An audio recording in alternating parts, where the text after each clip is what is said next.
ఓ చిన్న పిట్ట సార్ మంచు కొండల్లో అలా ఎగురుతుంది.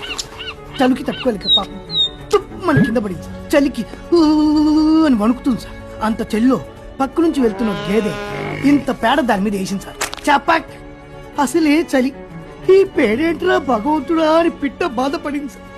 కానీ వెంటనే రియలైజ్ అయింది సార్. నెమ్మదిగా ఆ వెచ్చని పేడలో హాయిగా ఉంది సార్. ఆ ఆనందంలో పేడలో నుంచి తల బయటికి పెట్టి ఆ పిట్ట పాట పాడింది సార్.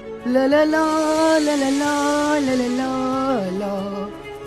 ఈలో పక్క నుంచి వెళ్తున్న ఒక పిల్లి దాని దగ్గరికి వచ్చింది సార్. చూసింది సార్. పిట్టని బయటికి తీసింది సార్. నీళ్ళలో చపక్ చపక్ అని కడిగి గుట్టుకు మింగేసింది సార్. అంతే సార్ కథ.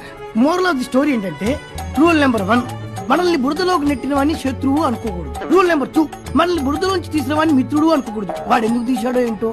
నెంబర్ 3, మనం బురదలో ఉన్నప్పుడు, I mean when you are in a deep shit, అన్ని మూసుకొని కూర్చోవాలి తప్ప పాటలు అవి పాడకూడదు. మీకు పూర్తిగా అర్థమైంది అనుకుంటా.